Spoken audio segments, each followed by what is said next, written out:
Channel Sonakshi classes. आज हम class 12 physics का वीडियो लेक्चर्स पार्ट 5 स्टार्ट कर रहे हैं। So students let us start. और स्टूडेंट देखिए आज की वीडियो लेक्चर्स में सबसे पहला topic students relation between axial positions and equatorial position.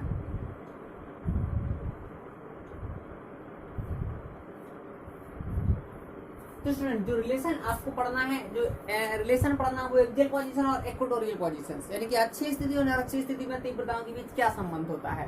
तो स्टूडेंट ध्यान दीजिए, मैं आपसे बता दूं यहाँ पर इंटेंसिटी ऑफ एक्सियल पोजीशन यानी कि एक्सियल पोजीशन में क्या था, इंटेंसिटी का कल फॉर्मूला जो पढ़ा था 1/4 पाई एप्सिलॉन नॉट और ये आ जाएगा Q अपॉन, यानी कि यहाँ पर होता है 2P अपॉन RQ। और दूसरा स्टूडेंट फॉर्मूला था E इक्वेटोरियल लाइंस में था इक्वेटोरियल।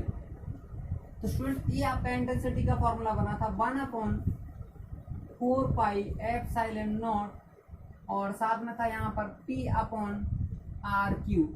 और स्टूडेंट ए हो गया सेकंड। तो स्टूडेंट आप डिवाइड करते हैं यानी कि फर्स्ट बाई सेकंड, तो यानी कि dividing equations first by second, यानी कि फर्स्ट इक्वेशन में हम सेकंड से इक्वेशन से क्या करते हैं स्टूडेंट, भाग दे रहे हैं। तो भाग देने से क्या फाइंड होगा, now we find intensity of axial upon intensity of equatorial lines में। तो स्टूडेंट आपके पास मिलेगा, इसके डिवाइड में चीज करेंगे तो पूरी से पूरी कैंसिल हो जाएगा। स्टूडेंट आपके पास 2 आएगा, यहाँ पर मिलने वाला है 2 और यहाँ पर आने वाला है E अपॉन 1 कर लीजिए। तो स्टूडेंट जैसे हम यहाँ से कैलकुलेशन करेंगे, मतलब क्रॉस मल्टीप्लिकेशन, तो आपके पास आएगा 2 intensity of equatorial lines means EQU और TO इक्वेटोरियल, मतलब इक्वेटोरियल लाइन में इंटेंसिटी क्या होती है, 2 टाइम्स होती है एक्सियल लाइंस के। स्टूडेंट्स दिस फंडा इज वेरी मोस्ट इंपॉर्टेंट और महत्वपूर्ण है। और स्टूडेंट कभी कभार यहाँ से टॉपिक बन जाता है, तो स्टूडेंट ध्यान रखना है, इस टॉपिक को आप ध्यान से समझ लें। और अगर नहीं आता है तो आप इस बार एक बार और ट्राई करें समझने की और इसको noted down. Next positions,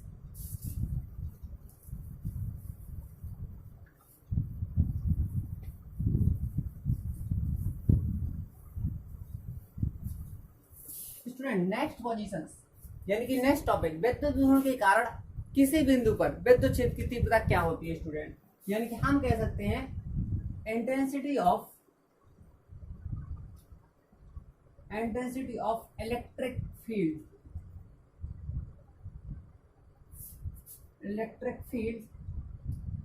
any point at any point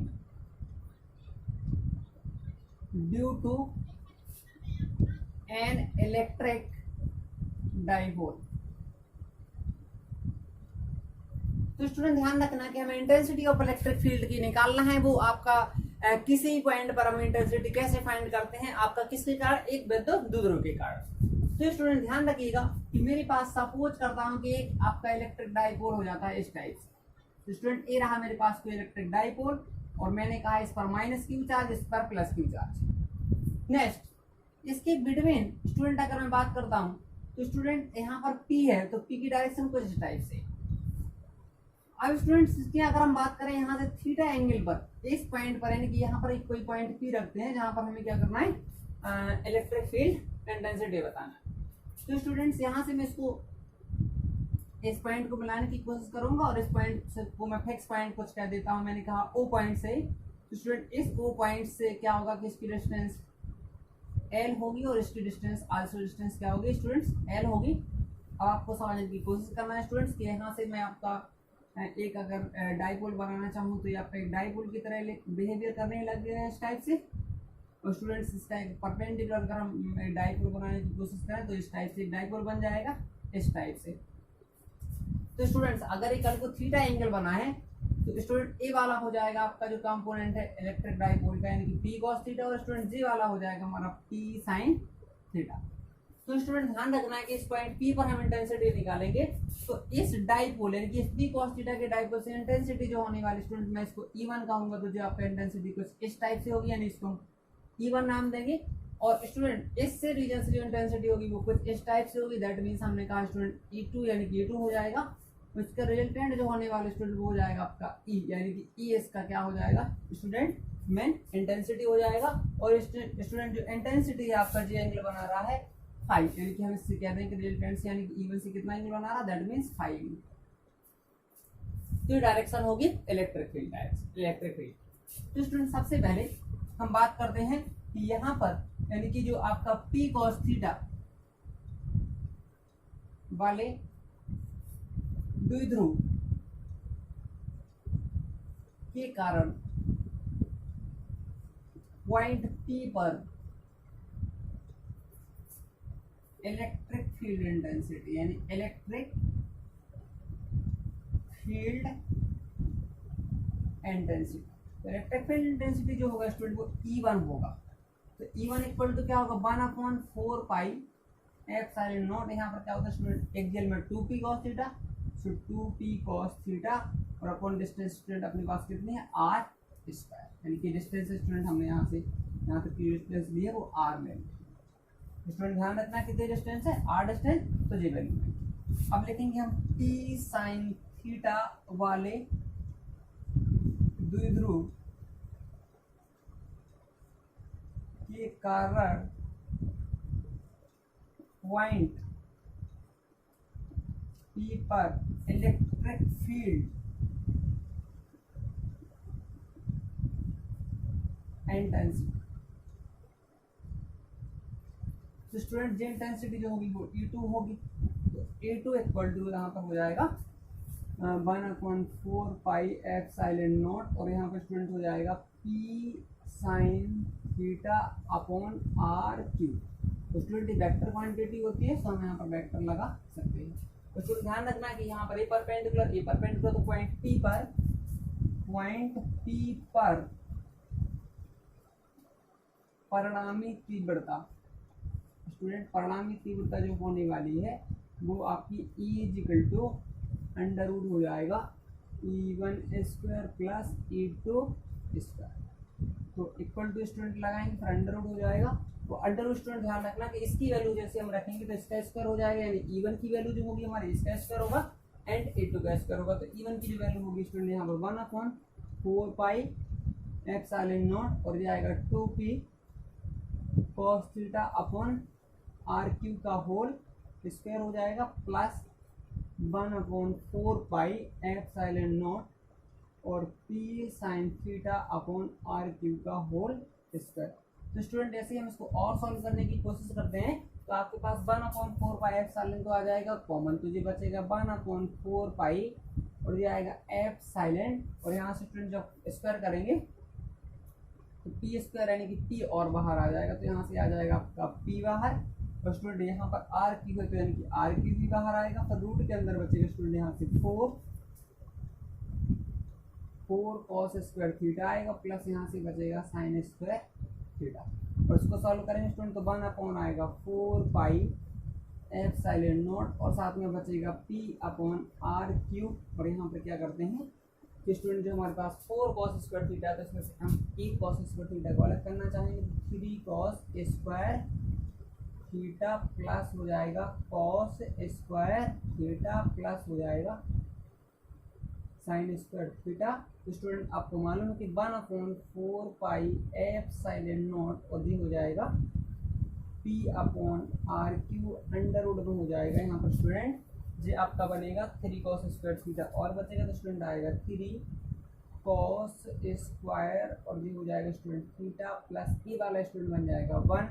तो स्टूडेंट ध्यान रखना कि इंटेंसिटी जो होती है वो आपकी किसी पॉइंट पर इंटेंसिटी ये होती है स्टूडेंट, और अगर स्टूडेंट्स कल को अगर एक्सियल पोजीशन में होता है तो हम यहाँ पर थीटा इक्वल टू 0 पुट करेंगे तो आपके पास यानी कि एक्सियल पोजीशन का आ जाएगा और इक्वेटोरियल लाइन का आ जाएगा। स्टूडेंट इसको नोट करना है यहाँ पर। नेक्स्ट स्टूडेंट ध्यान से देखिएगा इसको, अगर हम इसमें एक्सियल पोजीशन की कंडीशंस लगाते हैं, इफ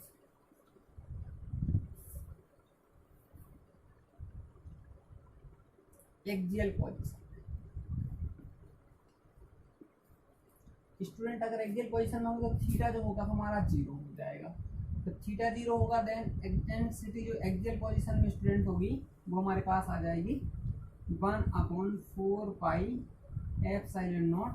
स्टूडेंट यहाँ पर 0 रखेंगे तो 1 हो जाएगा, तो cos 0 1 होता है, तो 3 1 4 और 2 बाहर आएगा, यानी कि 2 मीन्स 2p/r³। तो स्टूडेंट यहाँ से ये वाला फॉर्मूला भी आपका आ जाता है।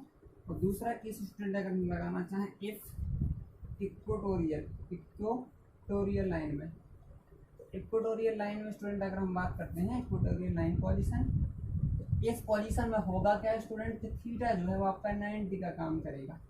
किसका करेगा स्टूडेंट्स? 90 का। तो ई इक्वेटोरियल लाइन में जब हम बात करते हैं इक्वेटोरियल लाइन में, तो यहाँ पर आएगा 1/4 पाई एप्सिलॉन नॉट। और स्टूडेंट यहाँ पर अगर हम बात करते हैं तो 90 0 हो जाएगा, तो 1 बचेगा, दैट मीन्स p/r³। तो स्टूडेंट ध्यान रखना है कि जी हो गया हमारा, यानी कि इंटेंसिटी किस फॉर्म में? इंटेंसिटी आपका हो गया स्टूडेंट्स उस फॉर्म में, यानी कि इक्वेटोरियल लाइन में, यानी कि जब निरक्षीय स्थिति है तब इससे हम डेरिवेशन को फाइंड कर सकते हैं। नेक्स्ट स्टूडेंट टॉपिक देखिएगा,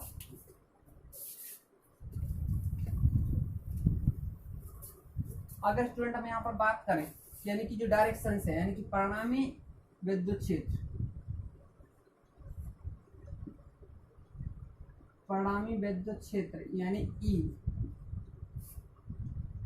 जो आपके पास है, ई की दिशा निकालना है, यानी कि ई की दिशा मतलब डायरेक्शन, यानी कि क्या डायरेक्शन होगी। तो हम डायरेक्शन बता रहे हैं स्टूडेंट, इसकी डायरेक्शन स्टूडेंट बताना। तो डायरेक्शन जो होगी वो आपकी tan फाई होगी, मतलब tan फाई का मतलब यहाँ से अगर हम tan फाई लगाते हैं स्टूडेंट, इसको अगर मैं यहाँ से मिलाने की कोशिश कर दूँ तो आपको एक ट्राइंगल दिखेगा, और tan फाई का मतलब लंब यानी कि E2 और आधा E1। स्टूडेंट यहाँ पर आने वाला है E2/E1 जे आ जाएगा। स्टूडेंट इसको फिर सॉल्व करेंगे तो tan फाई हो जाएगा, और E2 की वैल्यू हमें मालूम है कि 1/4 होती है 4 पाई एप्सिलॉन नॉट। और ये आपका E2 जो था स्टूडेंट उसको हम बताएंगे कि आपका p sine theta upon student r³ बना था, और यहाँ पर स्टूडेंट होने वाला है 1/4 पाई एप्सिलॉन नॉट, और दिया आएगा 2p cos थीटा अपॉन हो जाएगा r³। तो r³ से r³ कैंसिल स्टूडेंट, p से p कैंसिल, a से p कैंसिल होगा। तो यहाँ पर स्टूडेंट आने वाला है tan phi equal to half of tan theta. तो स्टूडेंट ध्यान रखना है कि आपका डायरेक्शन निकल आई इलेक्ट्रिक फील्ड की उस यानी कि रिजल्टेंट T की। तो स्टूडेंट्स नेक्स्ट टॉपिक देखिएगा, तो इसको नोट कर लें।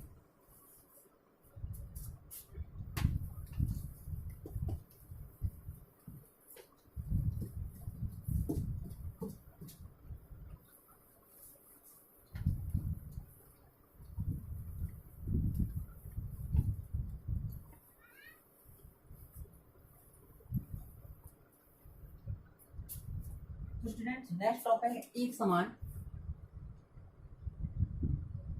बाह्य विद्युत क्षेत्र में रखे विद्युत द्विध्रुव पर विद्युत द्विध्रुव पर लगने वाले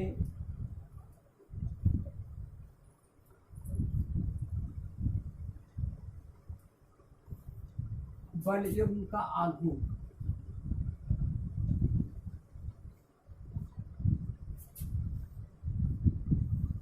यानी कि students movement of couple and electric field, जो आपका यूनिफॉर्म इलेक्ट्रिक फील्ड होगा उसमें कोई इलेक्ट्रिक डाइपोल रखते हैं, तो स्टूडेंट उस पर क्या होता है, एक वॉल्यूम काम करता है। वो कैसे काम करता है स्टूडेंट ध्यान रखिएगा कि जी हमारे पास कोई क्या हो गया, फील्ड हो गया, यानी एक समान विद्युत क्षेत्र हो गया। इसमें हमने कहा कि कोई इलेक्ट्रिक डाइपोल रख लेते हैं, यानी कि हम क्या रख लेते हैं, एक इलेक्ट्रिक डाइपोल, और यहाँ पर हमने एक माइनस क्यू चार्ज ले लिया, यहाँ पर कोई प्लस क्यू चार्ज ले लिया, और इस इलेक्ट्रिक फील्ड की डायरेक्शन ए हो गई। तो स्टूडेंट्स हमने इसको रखा है इस फील्ड में थीटा एंगल बनाते हुए, कितने एंगल बनाते हुए, थीटा एंगल बनाते हुए। तो स्टूडेंट्स आपको मालूम है कि इलेक्ट्रिक डाइपोल की जो डिस्टेंस होती है वो आपकी 2L होती है। कितनी होती है स्टूडेंट? 2L होती है, यानी कि 2L होगी आपकी डिस्टेंस। दूसरी बात स्टूडेंट्स, अगर हम बात करें यहाँ पर एक फोर्स अप्लाइड होगा, दैट मीन्स F, और यहाँ पर भी एक फोर्स अप्लाइड होगा F। तो स्टूडेंट ध्यान रखना है कि जो एक फोर्स अप्लाइड होगा तो फोर्स इसको इस तरीके से इस पर फोर्स लागू होगा कि इस इलेक्ट्रिक डाइपोल को क्या करता है, इसको संरेखित करने की कोशिश करता है। मतलब जो आपका विद्युत क्षेत्र जो है, यानी इस विद्युत क्षेत्र में इसको मिलाने की कोशिश करता है दोनों बल, जिस टाइप से यानी कि ऐसे फोर्स लगते हैं तो इसको क्या करते हैं, संरेखित करने की कोशिश करते हैं। तो इसका मतलब स्टूडेंट अगर मैं इसको यहाँ से मिलाता हूँ, दैट मीन्स परपेंडिकुलर डिस्टेंस है, तो इसके निकालने की हम कोशिश करते हैं। तो जो हमारे पास पॉइंट ई हो गया, ये पॉइंट बी हो गया, इस पॉइंट का नाम हम कोई सी रख लेते हैं। तो स्टूडेंट यहाँ पर हम बात करते हैं कि अगर हम समकोण त्रिभुज यानी कि राइट ट्राइंगल BCA में लेते हैं, यानी कि समकोण त्रिभुज BCA में, यहाँ पर अगर हम साइन थीटा की बात कर लेते हैं, स्टूडेंट साइन थीटा बराबर होगा लंब यानी कि BC बटा कर्ण हो जाएगा 2L। तो यहाँ पर BC एक पट जो होने वाला है वो आपका हो जाएगा 2L साइन थीटा। तो स्टूडेंट यहाँ पर दोनों फोर्स है, तो यहाँ पर फोर्स क्या होगा, यानी प्रत्यानयन बल इनका आघूर्ण जो होगा, प्रत्यानयन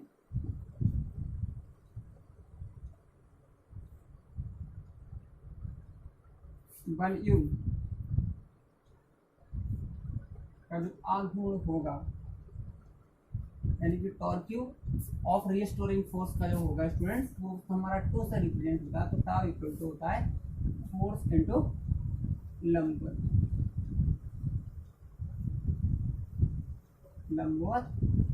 दूरी।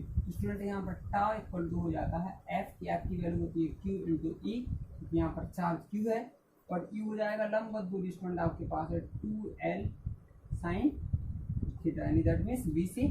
तो यहाँ पर स्टूडेंट बनने वाला है टाउ इक्वल टू 2QL को हम अलग कर लेते हैं और साथ में आ जाएगा E साइन थीटा। तो स्टूडेंट इसको हम लिखेंगे टाउ इज इक्वल टू, ये वैल्यू स्टूडेंट P की है, तो टाउ इक्वल टू आ जाएगा P साइन थीटा। और स्टूडेंट अगर हम इसको वेक्टर रूप में लिखें तो इन वेक्टर फॉर्म, यानी कि इन वेक्टर फॉर्म, तो स्टूडेंट वेक्टर फॉर्म में ये बन जाएगा tau vector is equal to P vector cross E vector. अब स्टूडेंट इसके केस पर आते हैं। तो स्टूडेंट पहला केस है यानी कि केस फर्स्ट में स्टूडेंट अगर एक इलेक्ट्रिक डाइपोल है, यानी कि आपका electric, if the electric dipole make an angle 0 degree with the uniform electric field,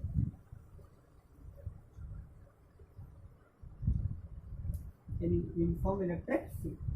तो स्टूडेंट ध्यान रखना कि अगर हमारा जो इलेक्ट्रिक डाइपोल अगर थीटा यानी कि 0 डिग्री का एंगल बनाता है, देन उस केस में आपका क्या होता है, आपका रिस्टोरिंग फोर्स यानी प्रत्यानयन बल इनका जो आघूर्ण होने वाला है, रिस्टोरिंग कपल।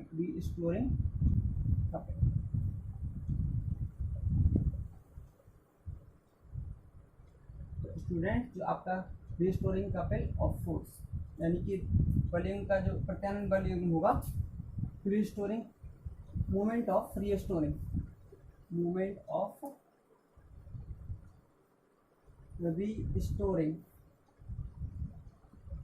कपल। तो स्टूडेंट एक टाव होता है, तो tau is equal to student theta 0 करना है, थीटा यहाँ 0 करेंगे, मतलब इस केस में क्या होगा, टाव की वैल्यू यानी 0 होगी। अब स्टूडेंट सेकंड केस देखिए,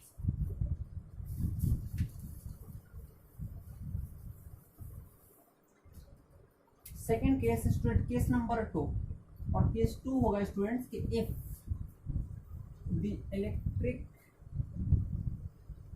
dipole make an angle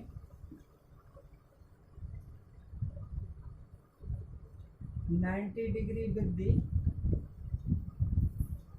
uniform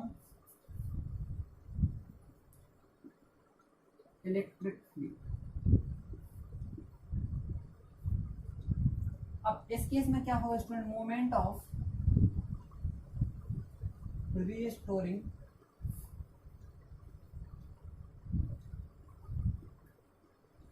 couple, student tau equal to होने वाला है अब 90 डिग्री आएगा तो हमारे पास पी साइन थीटा होता, थीटा मतलब 90, तो student tau is equal to बनेगा पी, यानी इन दिस केस मैक्स सबसे ज़्यादा होता तो टाउ मैक्स यानी कि पी, इससे ज़्यादा नहीं हो सकता क्योंकि साइन की सबसे बड़ी वैल्यू होती है, तो tau max is equal to P. या इसको हम स्टूडेंट ध्यान से देखना चाहें, अगर पी की वैल्यू निकालना चाहें then P is equal to आएगा tau max upon P, tau max upon P. तो स्टूडेंट ये आपको ध्यान रखना है।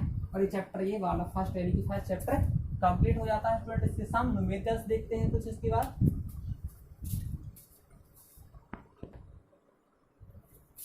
तो आई स्टूडेंट सब न्यूमेरिकल्स देखते हैं इसके। तो स्टूडेंट फर्स्ट न्यूमेरिकल्स नोट कर लीजिएगा स्टूडेंट्स, मैं बोल दे रहा हूँ क्योंकि इतने बड़ी जो वर्ड प्रॉब्लम है उसको हम यहाँ तक लिखेंगे, इस वजह से आप इसको नोट कर लें। तो स्टूडेंट लिख लीजिएगा, एक धातु के टुकड़े से कितने इलेक्ट्रॉन हटाए जाएं कि जिससे कि इस पर 1 × 10⁻⁻7 कूलम 1 × 10⁻⁻7 कूलम का धन आवेश रह जाए। मतलब ये बताना है स्टूडेंट कि कितना यहाँ पर इलेक्ट्रॉन इसे हटाया जाए, मतलब वो इलेक्ट्रॉन की नंबर बताना है। तो स्टूडेंट हम लोग जानते हैं कि Q इजिकल टू क्या होता है, N, Q is equal to N, यानी कि N की वैल्यू बताना। तो N इजिकल टू क्या होगा, Q अपॉन E, और Q की वैल्यू स्टूडेंट 1 × 10⁻⁻7, तो इसकी आएगी 1.10⁻⁻19। तो इसको सॉल्व करेंगे स्टूडेंट, तो यहाँ से पॉइंट हटाने पर 0 आएगा, यानी कि 10/16, तो 10 की याद 19 - 7, देन आपको मिलेगा 10, यानी कि 10 को हम कैंसिल कर लेते हैं, तो 5 ये आएगा 8 और ये आएगा आपका 5, यानी स्टूडेंट 5/8 × 10⁻12 हो जाएगा।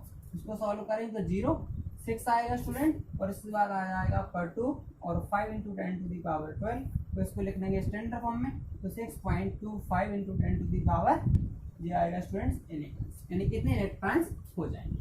तो स्टूडेंट्स नेक्स्ट क्वेश्चन टाइप करिएगा, फटाफट इसको नोट कर लें।